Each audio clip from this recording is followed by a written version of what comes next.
Rob Lucci decides to join Luffy and the Straw Hats? We open chapter 1075 with a young Vegapunk paying a visit to Mary Joa. He's still grinning like nothing's wrong, but the Gorosei behind him don't seem so happy. Oda's got a great look for them here. These silhouettes with white hair aesthetic makes the 5 old men look surprisingly intimidating. Whatever happened in this meeting may not have gone very well for Vegapunk. But did you notice something way more concerning here? Vegapunk at this time looks to be younger than he was when meeting Luffy's dad, Monkey D. Dragon, after the destruction of Ohara at age 43. That alone was over 2 decades ago. The 5 elders, meanwhile, are just that. 5 elders. They're old. They're all old in the present, yet aren't noticeably different even this long ago. Oda's definitely hiding something here, with them all being silhouetted like this. The cover pages lately have been really informative, so let's hope the trend continues on for a while longer. In the present, Vegapunk Shaka is trying to contact Pythagoras over the lab's internal communication system. The blast that hit the Seraphim lab in the last chapter was so big, Shaka was able to hear it from the control room. He calls out to his fellow Vegapunk repeatedly, asking him what's happened. The outer wall starts to crumble away, with smoke billowing out as Shaka keeps yelling for Pythagoras. The pumps and vats of egghead continue to flow as if the damage were nothing. Even a blast like this isn't enough to slow down the Labophase's automatic machinery. With no signs of Pythagoras checking in, there's no reason to assume foul play just yet. His first assumption is that this is just an accident, something going wrong due to all the damage the building has taken. Hoping that Pythagoras hasn't been hurt and that the comms are just offline, Shaka turns to the console. He orders the Denden Mushi to start searching Tower C, hoping to figure out what's happened.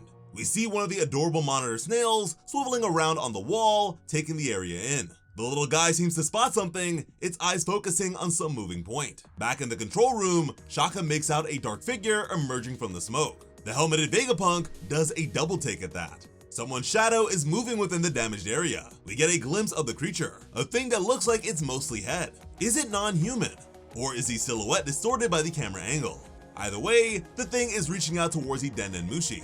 And just like that, there's another massive explosion at the sight of the camera snail. Shaka watches as his monitor screen turns to static before finally fading to a crossed out sign.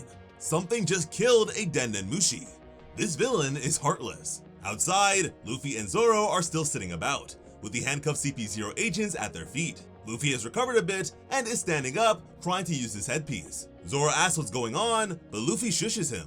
All of a sudden, his comm's gone completely dead. He calls out to Shaka, Mr. Helmet Guy, asking aloud if something has happened to the headset. Luffy even puts a hand to it, cupping it to his ear in case the voices have suddenly gone quiet. Before Shaka can answer him, we need to take a look at the other groups that are out searching for Stella. For the first time, we get a proper map of the Labostratum. There's been significant damage to the upper areas of the laboratory complex, but we have 3 towers remaining: A, B, and C. A has 4 floors still intact, while B and C just have 2 each. All of the buildings have partially intact upper sections too, which may be worth remembering. Starting on Tower A's 3rd floor, we have Brook, Edison, and Nami. They call out for Vegapunk before getting distracted. Nami has found an entire vault full of diamonds. Immediately, Nami's in love and wants to take them away. She's just fawning over the beautiful jewels. Edison tries desperately to resist this, launching a futile kick at Nami's back. The little guy doesn't seem too happy at the people who are supposed to be looking for Stella getting distracted like this.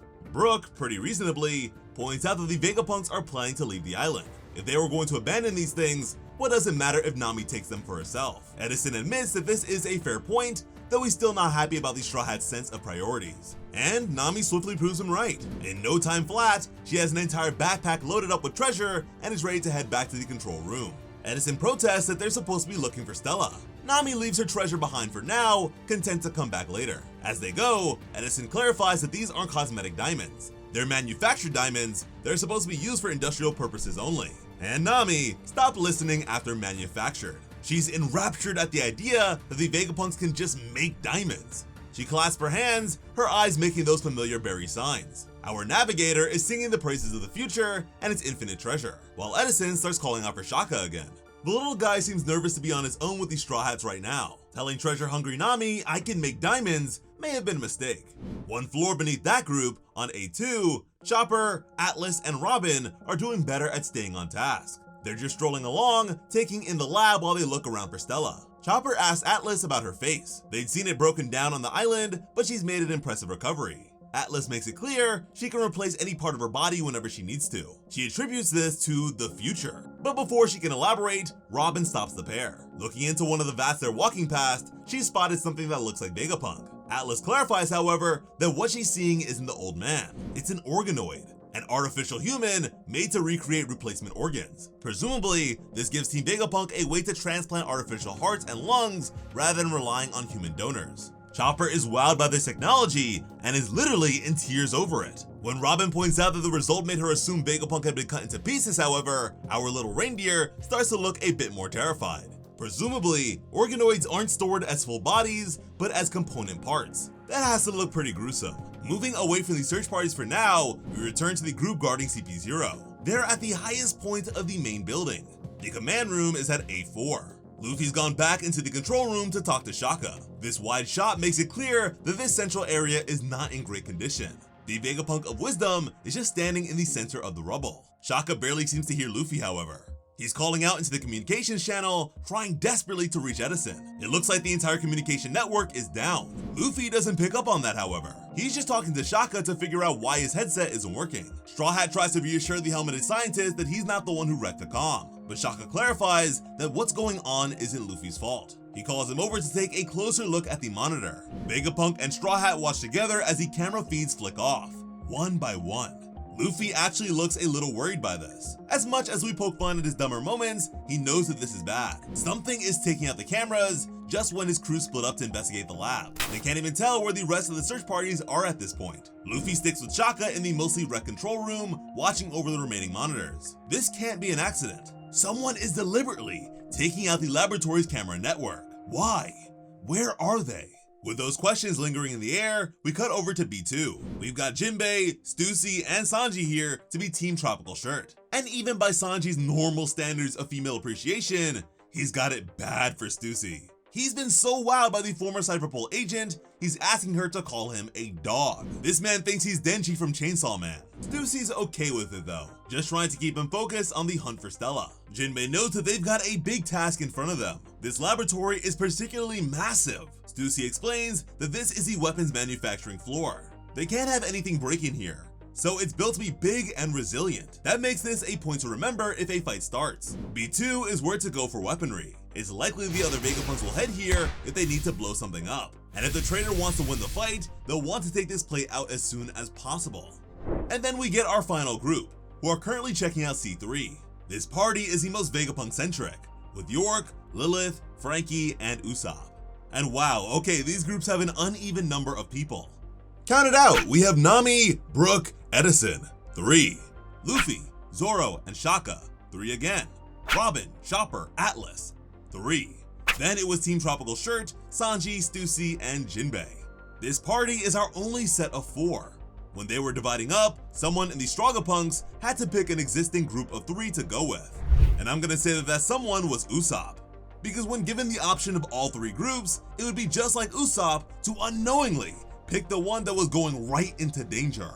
Tower C, floor 3, puts this team directly at Pythagoras' last known location before he got blown up. This is literally the worst team he could have picked, and Usopp had an 80% chance of avoiding this. Longnose's luck remains the worst. At least he's got some strong firepower on his side. Usopp's chatting with Lilith about her cool sci-fi gun. The marksman's naturally impressed by the technology. According to Punk Lilith, this is a bubble gun, one designed to reflect enemy attacks back at their opponents. It's likely using the same technology as the Mark III Pacifista's bubble shield that we saw last chapter. Punk York isn't very focused, just yawning as she strolls behind the group. Frankie is listening to Usopp and Lilith talk, but he's not all too impressed by an attack that just bounces things back. Clearly this man has forgotten all about Kuma's powers. He just keeps calling out for Vegapunk, which is a bit of a weird thing to yell out when he's walking next to 2 Vegapunks, but hey, hard to blame him for getting confused here, and good on him for staying on task. But it's not Frankie who notices that something's wrong, however. That's Punk York, who puts up a hand to shield her eyes. Suddenly, the group notices a giant billowing cloud of smoke right in front of them. Did they just turn a corner or something? How did they not see that sooner? Anyway, the search party starts running towards the blast. Something bad has clearly happened. Usopp spots someone on the ground, not moving. He sprints over to the stricken figure, starting to recognize it. And yeah, the bendable limbs, bulky body, and hefty looking jetpack make it clear. This is Vegapunk Pythagoras. And there's just a smoldering mess of smoke where his head used to be. Usopp doesn't notice that at first, however. He kneels down next to the fallen Vegapunk, trying to shake him awake. Only then does he realize that the body's seemingly been decapitated. The group wonders if the explosion was Pythagoras blowing up before a clanging sound interrupts them. Something is here. Usopp is quick on the draw. He's already loaded his Kuro Kabuto and has it pointed right at the strange invader. But as the little football-shaped thing steps out of the shadows, hands raised, the search party is stunned. It's Pythagoras' head. Pythagoras, if you will. It looks like Edison isn't the only Vegapunk that can detach his head like that. Usopp asks the punk what happened. At a glance, this looks like an accident. But it just happening to target Pythagoras' body seems very specific. Could there be some kind of enemy around here? The head is still in shock at what happened and doesn't know how to say it. It seems like even he can't quite believe what happened to him. The others interject, yelling at the little Vegapunk to hurry up and explain. Looking kind of glum, Pythagoras admits that the Vegapunks could have made a pretty serious mistake. Before he can clarify more, however, the little bot notices something. Punk York is missing. The group calls for her, and she's not that far away. The biggest Vegapunk has wandered off, over to a childlike figure some distance from the blast zone. The stranger is tiny by comparison, barely reaching the Vegapunk's knees. York is surprised to see this new arrival, noting that Edison had told them to stop. Still, she gives the little stranger a head pat and a friendly grin. The Vegapunk can't resist gushing a bit at how cute this intruder is. And we see this new arrival, S-Snake, the Boa Hancock Seraphim, who is already making the heart sign with her hands. Pythagoras screams at York to get away from the tiny warlord.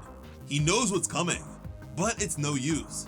The cute loving York barely has time to react as a Mero beam washes right over her. She's still kneeling down, and in just a second, York's been completely turned to stone. Utterly unconcerned, S-Snake kicks her former masters to the side like an unwanted lawn gnome, the look of adoration frozen on York's face. The other Vegapunks call out for their sister, but it's useless. She's completely frozen. The Mero is downright devastating in S-Snake's hands. It just needs a little emotion to work. How can you look at that face and not think she's adorable? Lilith doesn't know what to make of what just happened. The attacker is a Seraphim? What's it even doing here, let alone attacking them? They aren't supposed to be capable of moving on their own. Usopp just stares in horror at the superpowered child who just took down a giant woman. Lilith calls out to S-Snake, ordering the Seraphim to stop. The small Hancock angel doesn't answer her. She just raises her hand, charging up an energy blast. In just a second, the whole area has been covered by a massive globe of flame. The Straw Hats and Vegapunks are falling through the air. The bridge they were standing on reduced to rubble. Even as they plummet towards the ground, Lilith is complaining at what just happened. Did S-Snake somehow not realize they're Vegapunks? Pythagoras confirms the thought. No matter what they do, their orders are clearly not being accepted. There's no way the Seraphim didn't hear Lilith's command. It seems pretty clear at this point that it was S-Snake who attacked Pythagoras rather than the traitor doing that personally. The energy blasts match up pretty closely. The crew managed a pretty good landing. Lilith and Frankie used their Dom Shoes' jet boost mode to touch down smoothly, the former carrying Pythagoras one-handed. Only Usopp takes a hard hit, falling headfirst onto the ground. Frankie is already trying to think of a way to fight back, looking up at the Seraphim on the bridge. S-Snake just met his gaze, giving the Straw Hat a dispassionate frown. She doesn't seem happy about this. Does she not want to fight her masters? Could she actually be trying to resist her programming? For the moment, rather than trying to fly up and continue the fight, Frankie just retrieves Usopp from the rubble he fell into. Lilith is trying to use the comm to reach Shaka, but like everyone else, it's not working for her. It looks like the entire system is down. And Lilith doesn't look happy at that. She makes it clear to Frankie and Usopp that as far as she's concerned, there's no way to win this. The Seraphim are made to be the strongest warriors in the world. S-Snake smiles at that. Is she feeling smug? She's got some reason to. While we've seen the Seraphim fight a few times now, no one's managed to beat them yet. The closest we've seen is Blackbeard, who temporarily incapacitated S-Hawk with Black Hole. But it wasn't enough to take the Seraphim out of action. We heard that even after the fight, S-Hawk hadn't even taken a scratch from Teach. Back in Tower A's control room, floor 4, Zoro calls out to Luffy for help. The captain swings into the outer chamber, pulling himself through the air with Shaka running after him. Both Straw Hat Captain and Vegapunk Commander, however, are stunned by what they see, as Hawk and S-Bear have both arrived. And interestingly, Zoro clarifies that they weren't attacking him. They were trying to kill the CP0 agents. Whatever you might think of Lucci and Kaku, Zoro doesn't want to let them die while handcuffed. Shaka tries to order the attackers to stand down, but his words do nothing. The two Seraphim both start charging up their next big attack, and the room is engulfed in an explosion. The blast tears up the room and knocks Shaka back, but the Straw Hats are quicker. Luffy grabs Rob Lucci, while Zoro takes Kaku, both pulling the Cypherpole agents away from the blast. There's a ghastly silence after the blast, punctuated only by the gentle patter of rubble. Luffy and Zoro are both panting for breath, while Shaka spells out the problem here. If he can't order the Seraphim to stand down, they must have been given this order by someone equal to him or higher in the command hierarchy. If the 5 elders were here, one of them could have done this. But otherwise, the person who ordered S-Bear and S-Hawk to attack them was Vegapunk. And if everything that happened was intentional, the severed comm lines, the Frontier Dome being turned against them, then all this was done to kill everyone. Lucci and Kaku are conscious now, and more than a little worried.